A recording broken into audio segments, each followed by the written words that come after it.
Hi, everyone. I am Chasma Smith, founder of Try and Conquer, an inclusive platform connecting Black, Indigenous women of color to local outdoor activities as a healing modality to help them manage and conquer health and wellness challenges. We were excited to kick off our inaugural Women in Wellness Summit earlier this week. It is a series of online conversations with a variety of experts and enthusiasts, all sharing their knowledge on topics to help prepare us for the outdoors, dive into mental health, and more to encourage women of color to go outside and also provide them with the necessary tools and confidence. The summit will go on through to tomorrow, which is International Women's Day, and all of the sessions will be also shared later in a recording. Um, so today I'm excited to be joined by Nalini, and a little bio on her is she, at the age of 34, answered the inextricable pull to the Appalachian Trail. So with no backpacking experience, she set out on her journey and notes that with each step, she became more experienced and stronger. It was also on this trail that she came to realize that there is no one way to enjoy our experience ours. This 6 month trek turned into a life changing passion to not just find adventure, peace, spirituality, and connection to her ancestors outdoors. She shares this through her. She shares her challenges and mistakes on her site and her Instagram, Hiking Misadventures, as a way to challenge and change the narrative of who belongs in the outdoors and how we connect with nature. Before diving into our Q&A, I'd like to invite the folks on our virtual room to feel free to introduce yourself in the chat box. And if you're comfortable, share with us the last outdoor challenge you conquered. And if at any point you have a question, use that same box to drop it right there. And then at the very end, we'll do a Q&A with the audience. Thank you so much, Nalini, for joining us. How are you feeling? Thank you. I was feeling nervous when I logged on, having a little imposter syndrome, but I'm feeling good now. That's very good here. And again, you are the expert. Your experience and everything provides so much value to us. But again, you are amongst friends here, and this is a safe space. Thank So you. I gave a little bit of a bio for you to the folks on the call, but can you share with us in your own words, who are you, and tell us about yourself? Yeah. So as I was preparing for this, I was like, who am I? That seems like a very existential question. But then I remembered, I don't know who it was. I really wish I remembered who it was. Their Instagram bio um, said, like, among all these other things that they listed, it said Mother Nature's hype person. And that's just like, oh, that sounds like a really good description. So I think I'd like to think about myself as, also Mother Nature's hype person. But beyond that, I'm a gardener, I'm a hiker, I'm a backpacker. And before COVID, I was trying my darndest to become a climber. That was a slow process. And, as we're, hopefully seeing the end of this COVID light, I can get back to climbing and can confidently claim that as, a thing that I do. Yeah, and then, I'll also say that, and, we're going to get into this later, but I'm also a proud outdoor mistake maker, because that's how we learn. The most important things I've learned about being outside, or just in life in general, has been because of mistakes I've made. I've learned, because I allow myself to make mistakes in the outdoors, I've learned to come to trust my instincts. And honestly, I have come to embrace this identity as, like, somebody who experiences the outdoors in my own terms. And ultimately, that there's no, right or perfect way to enjoy nature. We all have the ways that we connect, and that is okay. And I also want to, acknowledge that I'm also somebody who has several chronic health conditions. I have hypertension. I'm diabetic. I also struggle with depression, and I think there's so much sort of shame around those diseases, particularly diabetes. And somehow we think about those as like antithetical to being in the outdoors. And increasingly, I'm finding my voice to talk about how those are all an important part of who I am, and how that doesn't preclude me from being in the outdoors. And actually, in fact, the outdoors is a place that's giving me space to become, healthier and learn to deal with those conditions in healthy ways that work for me. And lastly, I'm also a dog mom to my 10-pound Chewini, Sophie, who may show up on camera occasionally. We'll see. I'm hoping she will keep herself entertained today. So yeah, that's me in a nutshell. Awesome. Thank you so much for sharing that. It's always nice to hear people describe themselves in their own words, excuse me. And also thank you so much for sharing your health challenges. Those are actually parts of like the catalyst for why Try and Conquer exists. So many times I think folks that do struggle with, diabetes or heart disease or any of those things that are high risk, they think that the outdoors doesn't include them or certain activities doesn't include them, but it's actually can be very helpful and beneficial to managing those things. And that's I couldn't have selected someone to, it's almost as if I fed you those words. And so that's very you experience it in that way. So you mentioned a lot of activities, and I know this of you as well, that you are a pretty avid hiker, backpacker, and just an all-around outdoor enthusiast. What is your experience, talking about like the way that we show up in the world? What's been your experience doing those activities, specifically as a woman of color? Yeah, so like I'm gonna take the rose-colored glasses off the outdoors in answering this question, because I think there is this belief that somehow going into nature means we step into this mythical place that transcends like all the problems of society, right? Like it's the real world, like we're stepping out of the real world. But before I do that, I really want to talk about the joy of being in the outdoors as a woman of color. I think one of the first things that came to mind as I was sort of sitting and thinking about this question for me was, I am somebody who grew up in the Christian faith, but really found like religion too limiting, too sort of restrictive, for what I understood and wanted spirituality to be. And that outdoors has really become my spiritual cathedral, right? Like I feel so connected to something beyond me when I'm outside, and I think that's an important part of my outdoor experience. I also, like I mentioned, have these chronic health conditions.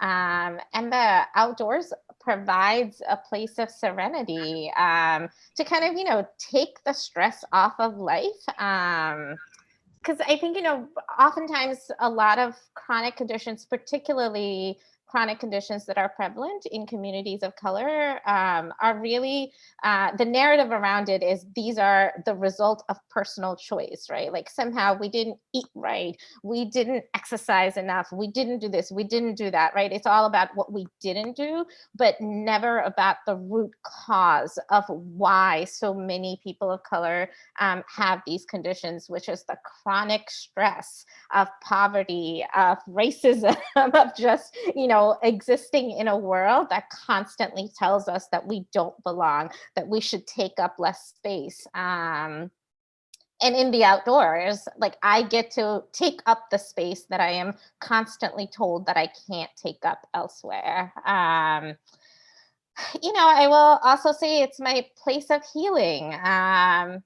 Those sort of like deep, deep wounds that sort of like seep into your soul, right? Like standing on top of a summit, all of a sudden I have the sort of freedom to kind of open those wounds up and say, okay, we're going to invite healing in today, because there's a piece about being in nature, right? Like, nature doesn't care or doesn't expect you to conform to being a specific way, right? A specific body. There's all kinds of beautiful things in the outdoors that don't look alike. And that's the beauty of the outdoors, right? Is that there's so much diversity out in the outdoors, and all of that makes it so beautiful. So I think there's a healing component to that.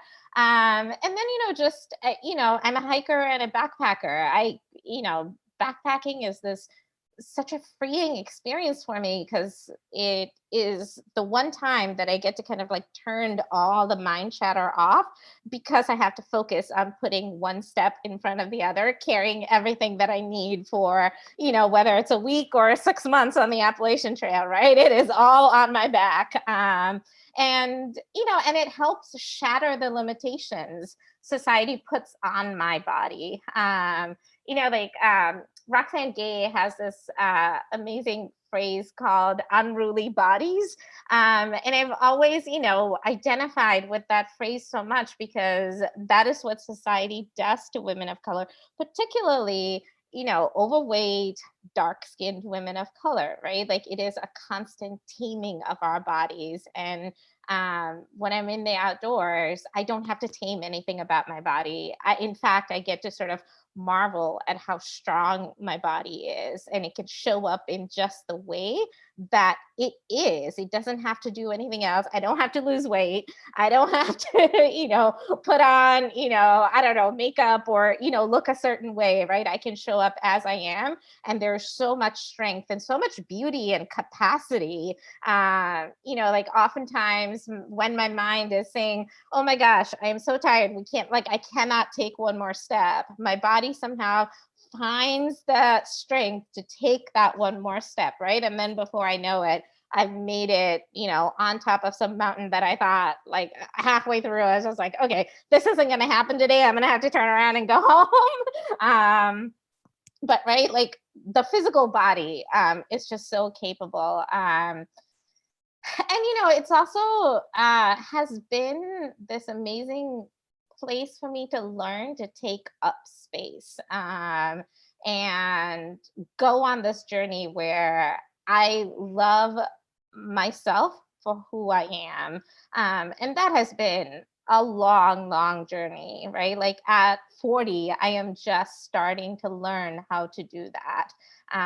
Love everything about me, and take up the space that I want without shrinking myself in any way at all.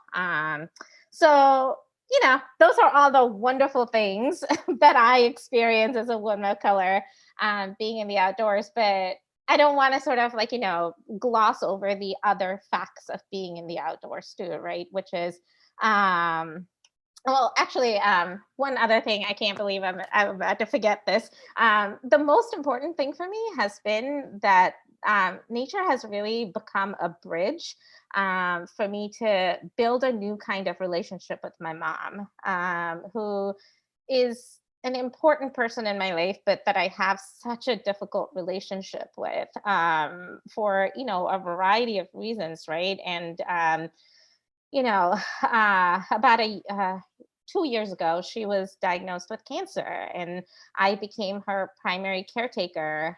So she was living with me, and on the weekends, we, started going outside because she wasn't able to do much, and and these stories that she shared about how she grew up, just spending all her time outdoors and like playing in the outdoors, how gardening was so important to me, and it was such a important to her, and it was such a stress reliever. And all of a sudden, I had this connection to this person that I had for so long wanted to connect with on a deeper level.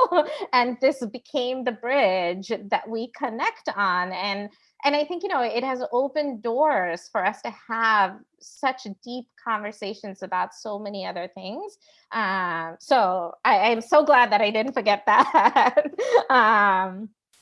So, the flip side of all this beauty is that, like I said, just because you step into, the wilderness doesn't mean that there's some magical boundary where all the, you know, challenging things about being a woman of color in America stops happening. Like I said, I'm a short, overweight, dark skinned woman of color who travels to really remote places by myself a lot.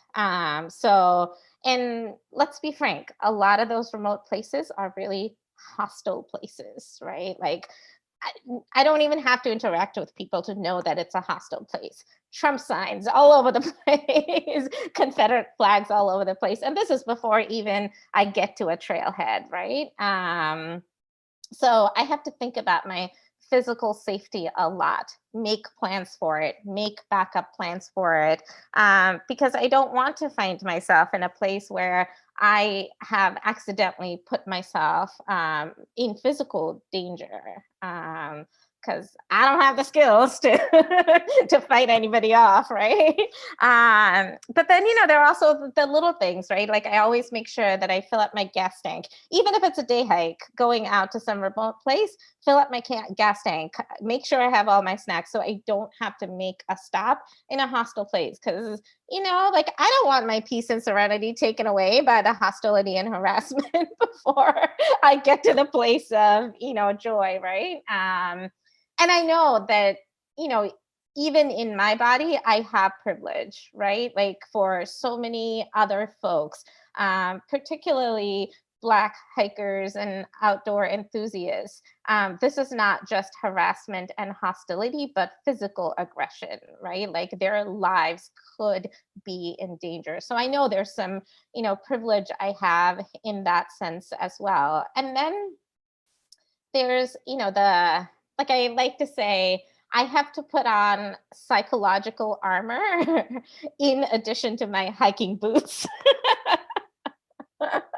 Right? Because it is not the hostile thing that's being said, it's the things that are constantly said that people think they're being so helpful, but constantly signals that I don't belong on that trail. I don't belong in that space, right? Like, I get unwanted and quite frankly, unwelcome advice all the time. And it's usually white men with way too much confidence. um, where, like, I hike in trail runners because you know what? I have learned through my long experience that's what works for me. I'm glad hiking boots work for you, but also can you mind your business and enjoy the beauty around you rather than worrying about what I am wearing? And then there are the like, and I know people mean so well when they say it, and I don't think they understand how harmful it is. They're the you're almost there. It's not too far away. You've made it. And it's just like, oh, I know I have a map. I know I've almost made it. I am moving slowly, intentionally, because I'm not in a race. Like that summit is going to be there, whether I'm the first person there or the last person there. But those comments are you're struggling, you're not moving fast enough, you're doing this wrong, not the way that it should be done. And those are all, and when you constantly experience that, it, it sort of like sinks in as It's like a lot. this is your experience now. So that's where you have to put on, or at least I do have to put on that psychological emotional armor to be like, I'm gonna smile at you, say thank you, because I don't know how hostile you're gonna turn if I actually say something back to you like, thank you for that, but I didn't ask for this advice, right? Yeah. uh, yeah. So, So much of what you said resonated with me personally, and I know that these things resonate so much with the community that I'm building for Try and Conquer. And first, thank you for sharing that, especially the piece about your mom. that is also something that resonated with me, like using the outdoors to reconnect and like build these relationships and build community with other folks. What I hear from all of what you said, like some common things that were popping up for me were, you know, outdoors as a space of resistance and restoration, and also there's, you know, still all of these concerns, right? And there's so many nuances with racism and with representation, and you hit the nail on the head with all of the stories you shared with people giving you unsolicited advice. Like minding your business is such a, like, you know, a life virtue everyone should adopt. Well, if, you know, I feel so much of what you said resonated. I also wanted to say this because you did bring up safety. It is something we absolutely have to be mindful of and be aware of, like not just, you know, mental safety and like knowing that we carry all of this stuff with us from every day to like also now venturing off in the outdoors where we're trying to find a space of peace and just kind of let all of that go. But it can also be unsafe in that way as well, but physically unsafe. We Try and Conquer recently garnered the support of an organization called Girls Fight Back, and they have graciously offered like a plethora of videos that help Saw women. that. It was with Adventures with Yeah, Nick, right? yeah, Yeah. yeah. Yeah. There are so many videos there that teach you very basic self-defense and personal safety things out there. It's very important to be diligent for your physical safety and like feel confident that you're doing what you're doing and where you're going is not going to be an added hindrance to everything else you're already dealing with. So yeah, thank you so much for sharing that. It's so much, and I commend you for keeping, you know, staying at it, continuing going for yourself and for other folks, because you are living representation for other folks who, you know, look like you, or even people who don't. Like they need to see us in these spaces because they need to get used to us in these spaces, right? And get comfortable with like us existing here. Yeah, it's like, yeah, we're here too. Yeah. Move over and make space for us. So you've talked about like all of these things that have happened outdoors, and a little bit with your mom and gardening and how you two have reconnected. But I want to dig into your first experience exploring nature in the outdoors. What was that? What was the activity you were doing? How was that like? What are those senses that you felt? Um, so I think if you had asked me this question in 2014, my answer would have been, well, I just jumped into the Appalachian Trail and that's how I discovered the outdoors, right? But that's not true. So many communities of color, we have a deep connection to nature and the outdoors. Like our ancestors have been working on these lands in all kinds of different ways, connecting in all kinds of different ways for generations. But this sort of like limited outdoorsy narrative erases all of that, right? So I have been intentionally centering the fact that my first outdoor experience was happened even before I learned how to walk. I've mentioned my mom is a gardener. She has always found, pieces of land. Like, we've never lived in a house, right? Like we've always lived in multi-unit homes, apartment complexes, etc. And the spaces that woman can find to bring the outdoors to her is amazing. And like I that's how I discovered the outdoors. I was with my mom, like, playing in the dirt while she was planting things, watering things. So it has always been in my, like, spirit, right? Like I have always been meant to be a outdoors person. And my mom introduced me to that. And and I think it's something that, because I didn't see myself represented, because I didn't see the way that my family connects to the outdoors represented in the outdoorsy narrative, I think it's something that I sort of, drifted away from until I came back to it when I was hiking the Appalachian Trail. And, like I mentioned earlier, it really is sort of like, a place where like it's like all of my senses sort of, become activated, right? Like I can feel, I can touch, I can, um, I am somebody who's learning how to understand my feelings. Because for a long time, the narrative about myself was I don't have any feelings. I am like numb inside. I'm dead inside. um, but like like I'm learning that is not true. It just comes. I just express it in different ways, and it comes out in different ways. And when I'm in the outdoors, there's such a sense of clarity, a sense of connection that I have with my own body. I know when I'm not hydrating enough. I know when, I need to stop and take a snack break, right? Like I know when I need to just kind of put my arms in the air and just like put my face up to the wind to say, this is beautiful and I belong here.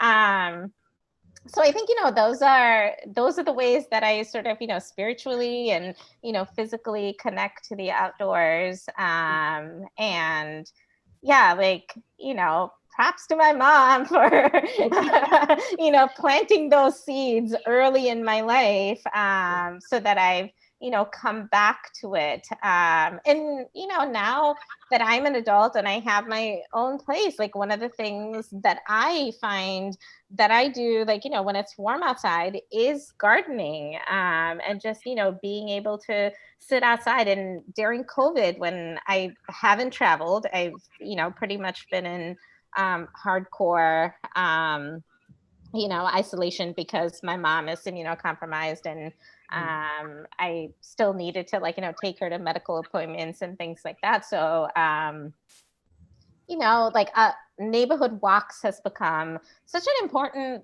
part of who I am now, and really kind of like opened my eyes to thinking about what sort of like, our local parks, our like, local city trails, how important that is to the narrative of diversifying the outdoors. It is such an important part.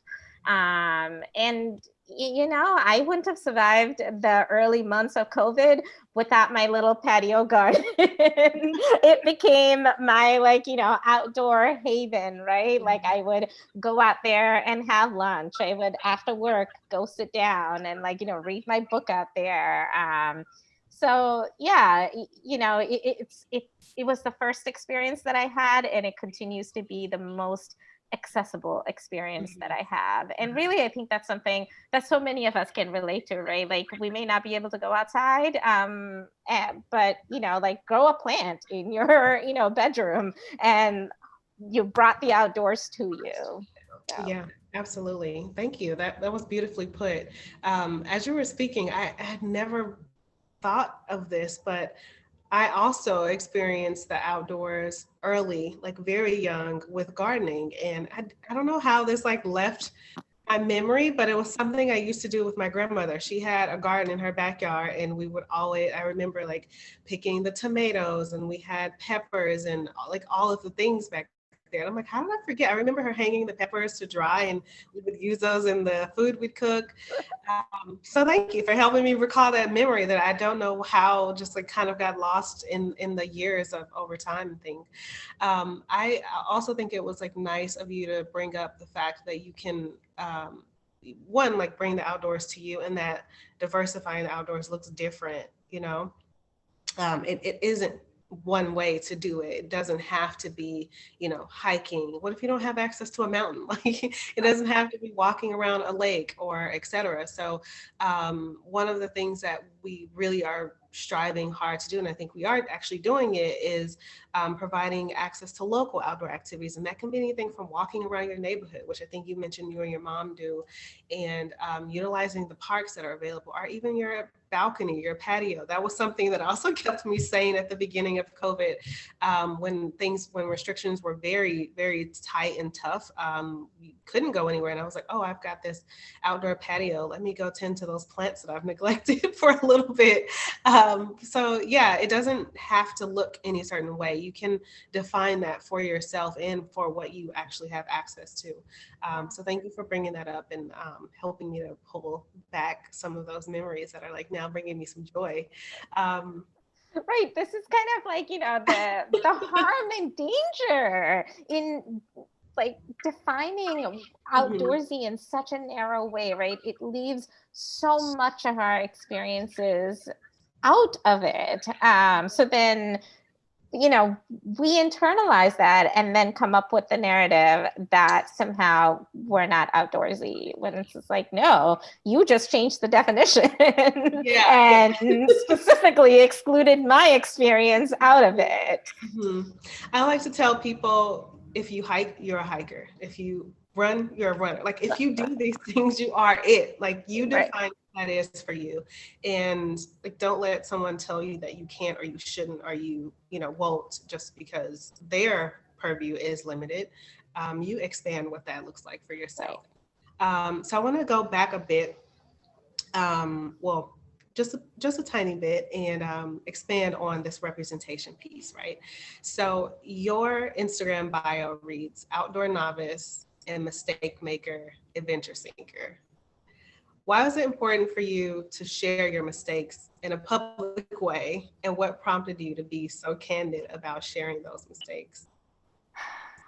Well, so when I went on the Appalachian Trail, right, like I didn't, like I said, had no backpacking experience. And I went to REI to sort of, get myself geared up for this trek that I knew nothing of what I was doing. And I have to say, most of the people at REI were really wonderful and supportive. But, there was this one man, um, and often it's a man, right? And it's a white man, um, who I had this fleece jacket.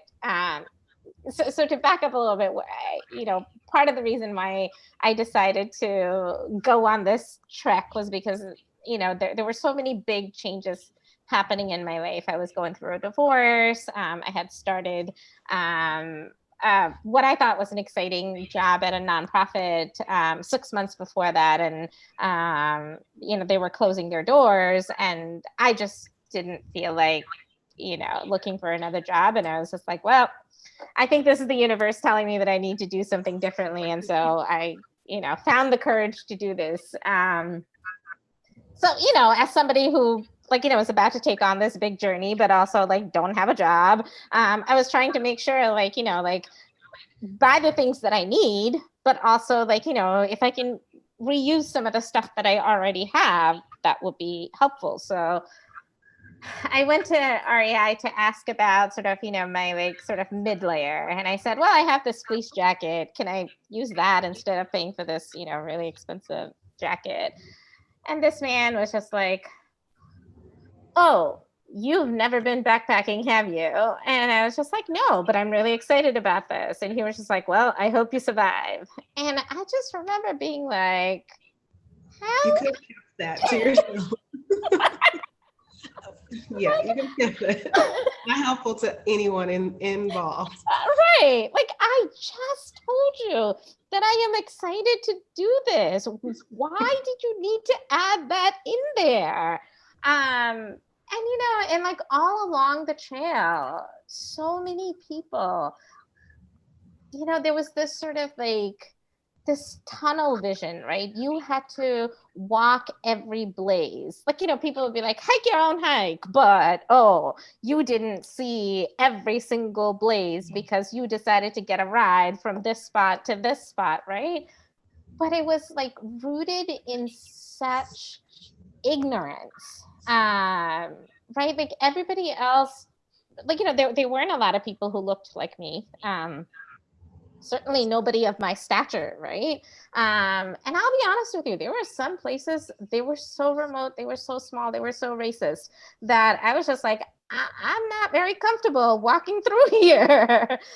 So I might have skipped like, 10 miles or, 5 miles and it was really like a matter of sort of like, physical safety, mental safety, because I was already on this trek that was so mentally challenging. Mhm. Um, and then when I came back, people were just always surprised, right? Like surprised in the sense of like, oh, why do you think you didn't like, really complete your through hike? You walked over 2,000 miles. So if you skipped 5 miles, like you've still walked the 2,000 miles, right? Or they would say things like, um, gosh, I wish I had the courage to do that. I don't know how to do that. I wouldn't have known how to, like, figure out, how to set up my tent, like, as I'm going, because I didn't know how to set up my tent. And, a really kind person had to show me how to set up my tent. Like I had practiced at home, but for some reason, when I got on the trail, it just, went right out of my mind. And so it became really, really important for me to I saw that as a way to inspire other women, women of color, to say, there is not one way that we can do this. We can make mistakes, and that's okay. This like narrative about the wilderness is dangerous, it's serious business. If you make a mistake, you can die, right? Like, and yes, there are some aspects of that, but we also have gut instincts, and most of the time, when we know how to listen to our gut instincts, particularly as women of color, because we have to listen to our instincts all the time, all around us. Right, this is how we keep ourselves safe. And honestly, like, you read through like any of these, like, big, like, people getting caught up in avalanches and etc., and like having serious accidents, doing treks. I'll be honest with you, right? Like there have been very, very few people of color that I have seen in those stories, because we know how to listen to our instincts. But this narrative about this is serious business is really a gatekeeping instinct, right? It is a way to say that there is one way to do it. If you don't know how to do it, then you're using up public resources because you're going to do this, you're going to do that. And therefore, what it really says is, you being in my space is taking away this space that I have carved out for myself without really saying it, right? Another way of being like, you don't belong here because you don't know how to do this the way I am, the way that I do it. So it was really important for me to make that a central part of my blog and my Instagram, to say, I still make mistakes. I still, like in 2019, I through hiked the Wonderland Trail. I packed way too much stuff and my backpack was way too heavy. Now, do I know better? Yes, I do. But I still made the mistake because we all make mistakes. And I think the more we sort of like embrace the attitude of like, I'm just going to go out there and try it regardless of what mistake I make, the more I think we remove the fear and the sort of artificial boundaries of who belongs, and that there's a right way to do this. Mhm. Thank you for sharing that. I'm curious if you've seen my pitch deck, because all of your answers are hitting exactly why we exist here. Uh, and you're so right. Like all of what you know shared, it does lead to this perception and manifestation of gatekeeping and keeping a certain person, giving them access and keeping other folks out, and that's not fair. It's not okay. And I love that you do share all of your mistakes, regardless if it fits someone else's perception of what's right and what's wrong, because it does kind of aid to this bigger picture of representation. And I commend you on that. And I am thankful and grateful that you're in the space and that you do share so openly and candidly. So like continuing on with like these, you know, misconceptions and things, what are some of the common misconceptions people have about racism in the outdoors, or even some that are probably not even as common that we don't like, you know, you touched on several of them, like people are, you know, say that you, because you don't know how, that's a form of gatekeeping, and that's not something that's actually spoken about very widely. So what are some of the common and maybe not so common misconceptions people have about the race, about racism in the outdoors? And as a follow on, how do we combat them and communicate them more effectively in our work? Um, I would say the biggest misconception is the outdoors is this magical place that transcends all the problems of the real world. That somehow, just because you step into a forest or a national park or, you know, whatever trail, that somehow all the biases that you carry around every single day in your daily life doesn't come with you, that somehow you get to sort of like, you know, check it at the, you know, trailhead and come back and pick it up because now you're going into the real world. Like, you know, that doesn't happen. Like all of those sort of microaggressions, the implicit biases, they come with you and you may not realize it. And the fact that you even think that there is a separation between the real world and the outdoors is racism. Right? Like, is believing that, you know, that somehow you are being this free person that's like, you know, welcoming. Well, how are you welcoming if you don't even know what you're doing?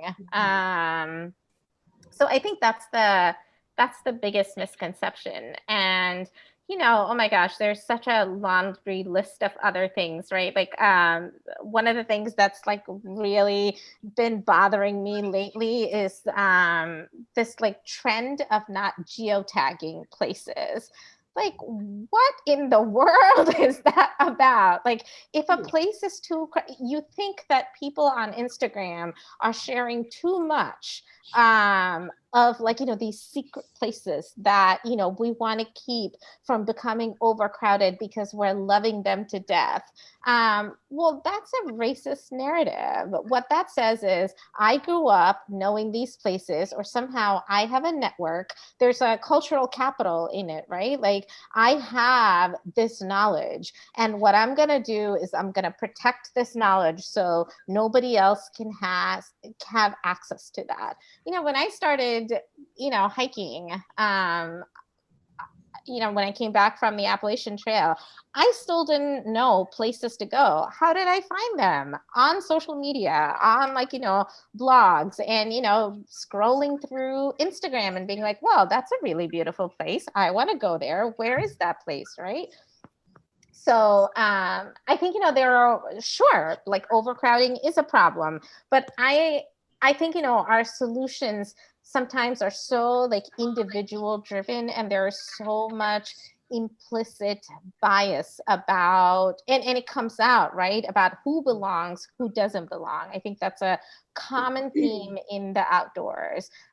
People sort of claiming this space as theirs, which sort of, you know, brings me to this, you know, other very important thing, and this is a journey that I'm still on, is acknowledging that all of these lands are stolen land.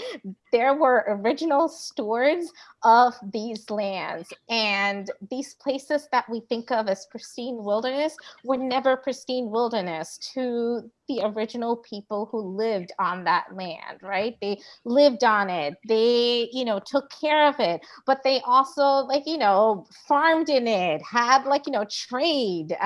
There was a whole existence that we erase by saying that these are pristine wilderness places. And and like I said, it's a journey that I'm on. It started with a small step of understanding that I need to know who these lands belong to, and acknowledging that these lands belong to people before we claimed it, right? And it's sort of I read somewhere that it's sort of like colonial settler mentality, to be like uh, this this place that I need to like protect. Well, who are you protecting it from? Because you already stole it from somebody else.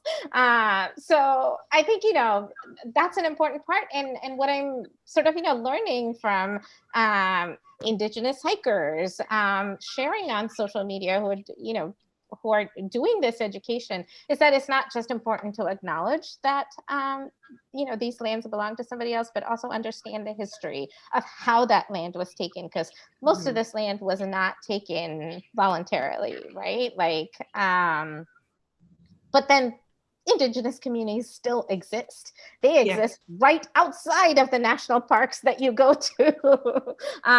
So if you are recreating on these lands, then what is your responsibility for then turning around and supporting the communities whose lands have been taken away from? So it's really like centering different voices and different experiences. So I think, those are some really important things that sort of the outdoor sort of industry, or like the sort of like larger outdoor spaces don't think about.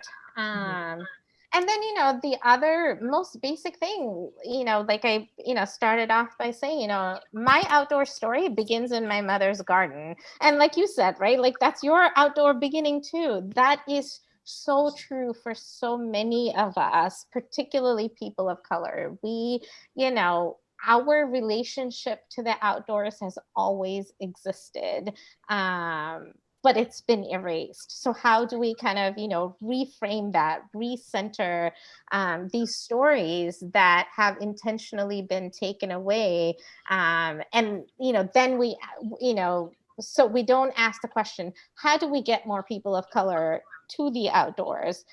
But we're asking the question, how do we include the stories of Mhm. people of color already doing outdoor things, and expanding our understanding and our narrative so that it is a more inclusive narrative? Mhm. Oh, I love that. I love that. That was perfect. It's also something that as I continue on with my work is reframing that. Like we don't.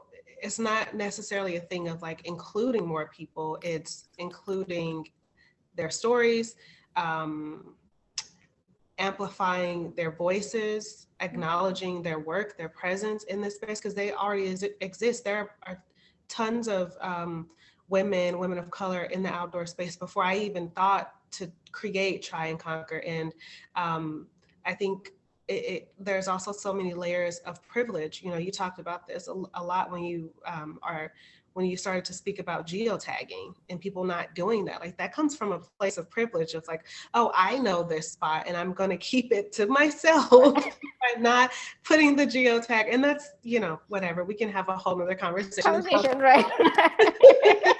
about that. But yeah, you definitely put that in such an eloquent way of like, the misconceptions there. Let's amplify who's already here, and that these indigenous communities are still here. They've been here, they still exist. Let's not pretend that they are not here by you know only centering one perspective. And that's kind of how that's been the trend for so long, right? Yeah. um, And it's also this like mentality, right? Like somehow nature has to be conquered. We mhm. have to will it to what we want it to do, right? Like And and I that's think not we're going to how get into nature this later. not how nature works at all. But like there are a lot of us who coexist with nature, and that's an important narrative to have. That's inspirational to me. Like those are the things that I find really inspiring. There's a wonderful organization up in Baltimore called Backyard Base Camp. I don't know if you've heard of them, but I haven't. like, just doing incredible things of like, like farming and really sort of like, reimagining and sort of like, going back to a connection to the outdoors Mhm. that, people have had, and welcoming other communities of color into that space, right? And when I talked to Atia, the executive director of Backyard Base Camp, early during the pandemic, one of the things that she said was like, it was important to her to do activities that were intergenerational, Mhm. because so many communities of color experience the outdoors as an intergenerational activity, right? So how can we bring that experience into the outdoor experience that they're having at Backyard base camp? And sometimes, like, it is so deeply traumatizing to think about going to a remote place. And so, maybe where they start on their hiking journey is that they're going to their local park. So why are we not including that in our outdoor narrative, right? That is a form of gatekeeping. That is Yeah. a form of racism. So yeah, like I feel like I've just become like so passionate about saying, no, we were always here. We have always been connecting to Absolutely. this land. Absolutely. That's such a great segue to this next question. I wanted to ask you, well, there's actually two really good questions, excuse me, that tie in together, in terms of recreational, outdoor activities. What does recreational allyship look like to you? Yeah. So I laugh because I just wrote a blog post for somebody else about allyship and the outdoors, right? And I I really had to kind of like dial it back so that it would be an opportunity to sort of like, ask people to come in to learn. Mhm. Which, I have a lot of trouble kind of making peace with that. Like, I shouldn't have to ask you to patiently and sort of kindly hold your hand to treat me with humanity and dignity. That should be something I demand, right? Uh, but it is where we are, and I agreed to do it. So so I started with sort of those like baby steps, right? Like when you're on the trail, be welcoming, say hello. Like I can't tell you how many times people just kind of like whiz right past me, or like it's almost like I am like a contagious You're in the disease. way. Yeah. Yeah. Right, like get too close and I might get that too, right? Like, and like quickly pass me by. Not say hello, like not make eye contact, but I know you're doing that with other people because I see it. Mhm. And so and then like, so like stepping back, right? Like I think allyship has become this buzzword that people want to grab and like slap it on themselves to be like, Mhm. I'm an ally, but are not really doing the hard work behind allyship. Allyship is really, really hard work. It's like soul searching, deep, painful work to unpack your privilege. What does it mean for you to sort of like, exist in this space having been so oblivious? Like, yes, you might think, Black people should live in your neighborhood, but then like, are you voting that way? Right? Like, it's just like, there's this sort of, way that we have come to understand, not equity, equality, Mhm. in this country that's very divorced from reality of what Yeah. people's actions are. Yeah. And so to me, an ally is not a noun, it's a verb. It's getting in the trenches. It's Thank you getting for to the saying root so of often. yourself. I think people's perception of allyship is a belief. And I'm like, Yeah, no, it's an action. And you right. need to keep doing it. It's not a one-time thing. It's like Right. you keep going. Like, Yep. yes, you take that first step, and then you keep building on it. You keep doing that action. That is allyship, like a relationship. You keep working at that. Working on it, right?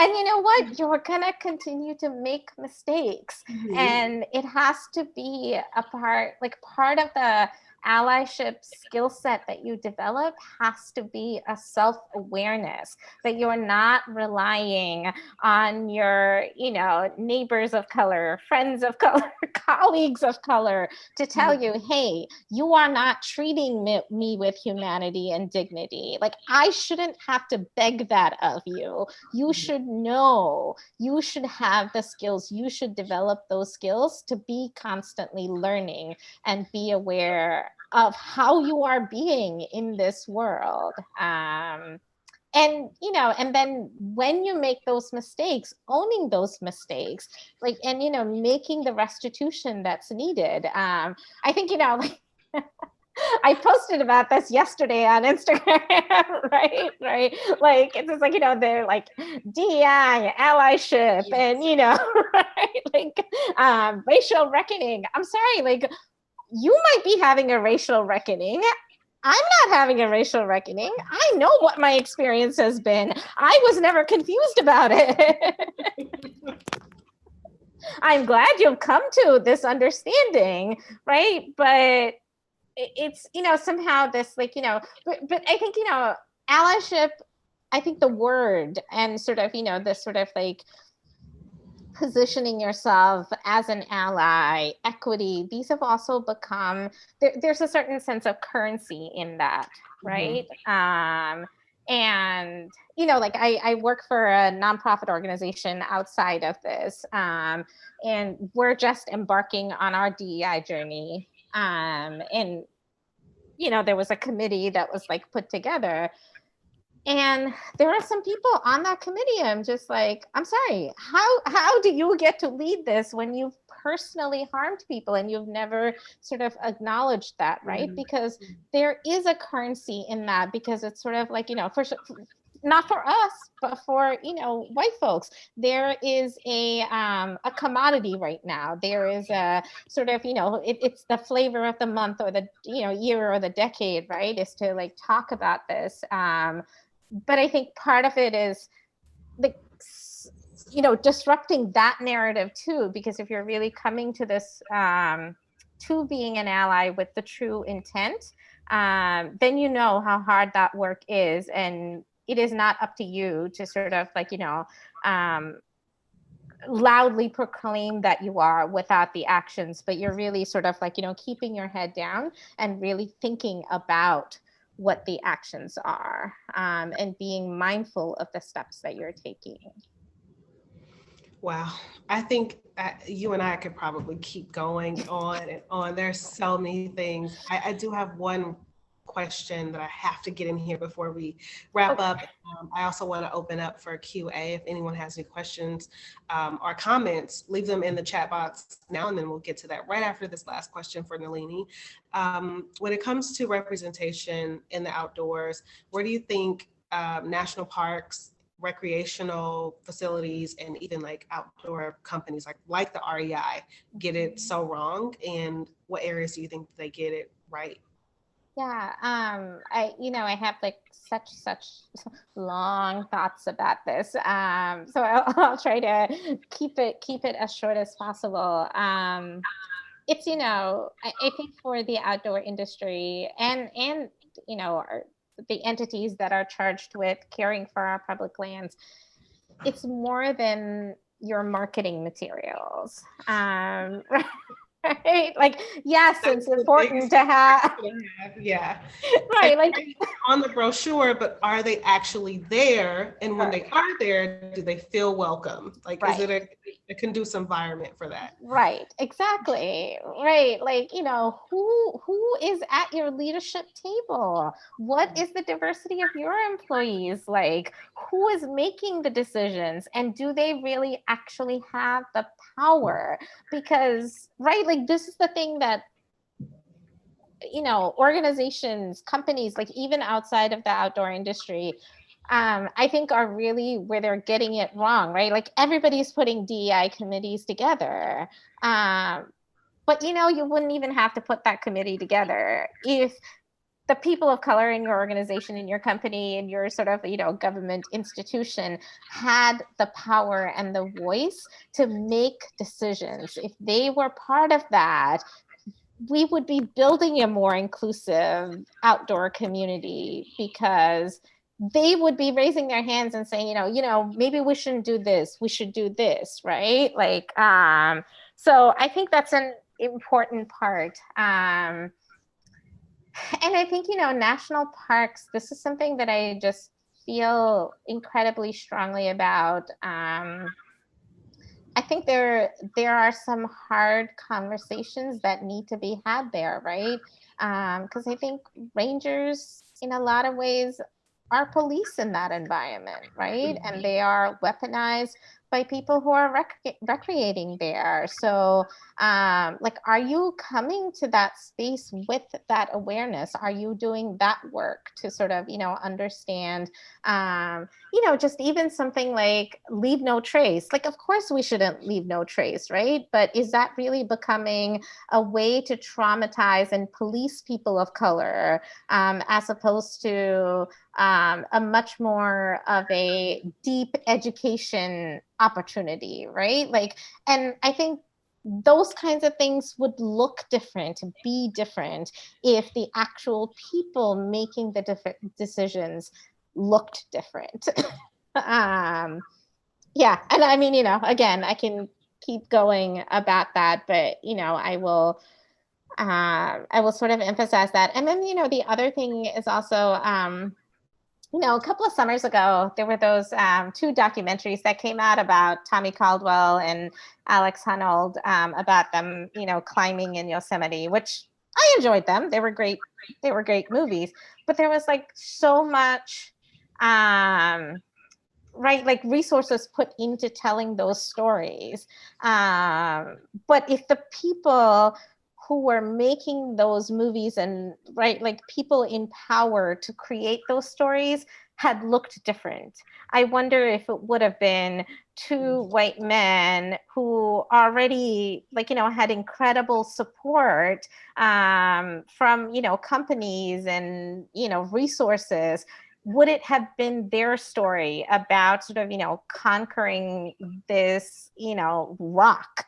Or could it have been an opportunity to really tell a different kind of story, right? And I think all of those are kind of interconnected and get back to who is in charge, who has the power to make decisions. And unless you change that piece of it, we're always going to be doing DEI committees and having conversations about allyship and, racial reckoning and, how to be anti-racist, right?